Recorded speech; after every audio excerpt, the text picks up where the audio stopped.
안녕하세요. 크라이플 처치 존 목사입니다. 오늘 함께 나눌 말씀은 에스라서 8장 1절에서 20절까지의 말씀입니다. 함께 말씀을 살펴보겠습니다. 에스라서 말씀을 묵상하면서 이 공동체에 대해서 많이 생각하게 됩니다. 에스라 같은 학자는 누구일까? 그리고 우리 시대의 레위인은 누가 되어야 하는가? 이런 생각들을 하지만 말씀은 다음과 같이 이 공동체가 세워질 때에 이러한 사람들이 있다라고 소개합니다. 바로 첫 번째로 믿음과 용기로 행하는 자들입니다. 에스라와 함께 예루살렘으로 귀환한 두 번째 구성원들을 소개합니다. 이 역사의 흐름상 첫 귀환 이후에 상당한 시간이 흐른 상태입니다. 그럼에도 불구하고 용기를 내어 귀환을 선택한 사람들이 있는데 이 귀환자의 계보는 제사장과 다윗의 후손으로 시작해서 일반 백성으로 이어집니다. 18명의 가족 수장을 포함해서 약 5,000명쯤 되는 인원이었습니다. 사실 1차 귀환자 수와 비교해 봤을 때 10분의 1 정도밖에 안 됩니다. 하지만 이들은 믿음으로 오랜 터전을 떠나서 미지의 땅으로 올 용기를 가진 이들입니다. 그리고 이들을 통해서 이스라엘이 회복될 아주 소중한 존재입니다.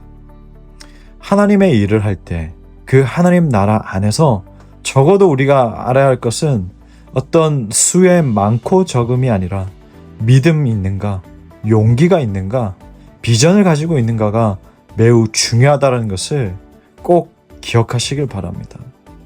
그런 의미에서 정말 여러분 믿음과 용기로 행하는 자가 되기를 주의 이름으로 축복합니다. 두 번째로 예배와 말씀으로 이끌 자입니다. 에스라와 귀환자들은 바벨론을 출발하고 아하와 강가에 이르러서 장막을 친 후에 일행들을 점검을 하는데 이때 레위인이 한 사람도 없는 것을 발견합니다. 사실 첫 귀환 때도 레위인의 숫자는 상대적으로 적었습니다.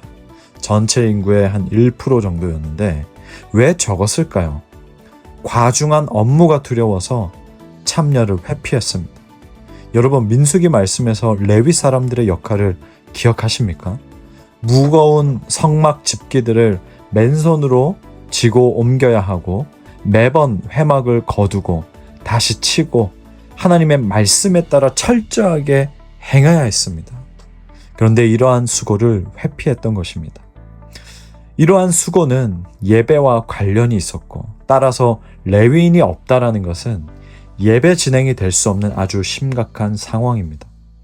재건 공동체가 성벽 재건도 필요하고 귀환민도 필요하겠지만 무엇보다 영적 분위기와 예배를 위해서는 레위인이 꼭 필요했습니다.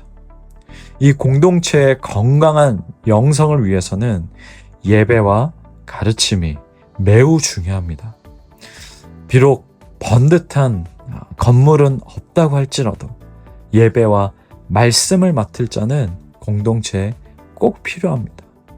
바라기에는 우리 크라이플 처치 가운데에 한 명 한 명이 이 말씀으로 예배로 잘 훈련되어진 그리스도인이 되어서 어딜 가든지 말씀을 가르치는 자가 되고 어딜 가든지 예배하는 자가 되기를 주님의 이름으로 축복합니다. 마지막 세 번째로 주님을 전적으로 의지하는 자입니다. 에스라는 학식 있는 이 사람들을 불러서 이 가시베아 지방의 족장 이또에게 이 사람들을 보내고 사흘 만에 세 가문의 레위인 39명과 성전 봉사자 220명을 데려옵니다. 이 일 역시 학식 있는 자들의 말과 지혜로 이뤄낸 것이 아니고 하나님이 함께 하셨기 때문에 가능했습니다.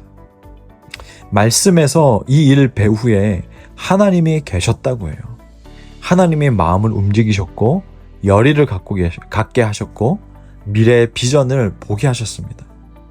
물론 우리도 신중하게 계획하고 치밀하게 준비하고 성실하게 진행하는 것은 중요합니다. 하지만 더 중요한 것은 일을 이루시는 하나님을 전적으로 믿고 의지하는 겸손한 자세입니다.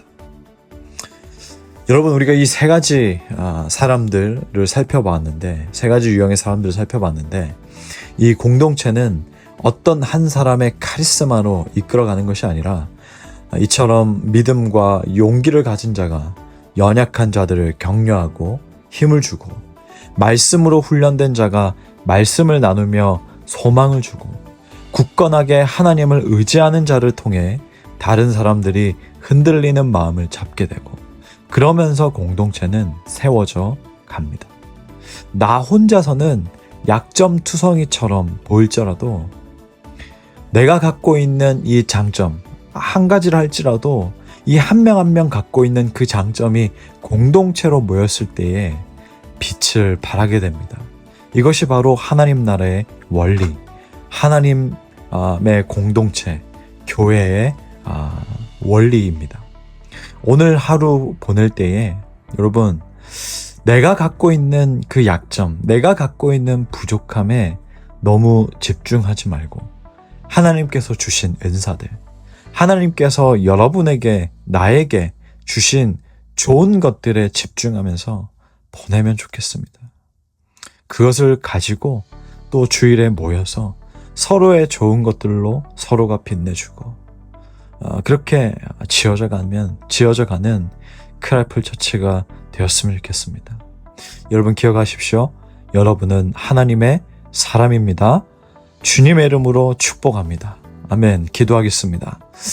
하나님 아버지, 누가 이 공동체의 중요한 사람인가? 누가 중요한 역할을 하는가? 라고 했을 때 그 말에 교회는 딱 정의를 내려서 대답할 수 없다라는 것을 우리는 말씀을 통해서 또 알게 되었습니다. 누군가는 믿음과 용기를 갖고 있을 거고, 누군가는 예배와 말씀으로 훈련되어 있고, 누군가는 주님을 전적으로 어떤 상황이든 의지하는 자가 있고, 그 외에도 여러 각색의 모양으로 하나님께서 주신 달란트를 가지고, 은사를 가지고 교회를 이루는 성도들이 있는데, 하나님, 우리가 없는 것들, 우리가 부족한 것들, 약해 보이고 연약해 보이는 것들에 집중하여서 이미 주어진 것을 놓치는 것이 아니고, 서로 한 명 한 명이 갖고 있는 그 좋은 것들, 하나님께서 주신 것들이 서로 교회 공동체 안에서 정말 상호작용이 일어나서 정말 하나님의 나라, 하나님께서 말씀하시는 그 공동체를 또 이뤄가는 우리 크라이플 처치가 될 수 있도록 인도하여 주시옵소서. 오늘도 각자의 삶에서 그 터전에서 살아갈 때 나는 하나님의 사람입니다 라는 그 고백과 나는 하나님의 사람입니다 라는 그 정체성을 잃어버리지 않고 굳건하게 붙들고 묵상하며 하루를 보낼 수 있도록 인도해 주시기를 간절히 원합니다. 예수님의 이름으로 기도합니다. 아멘.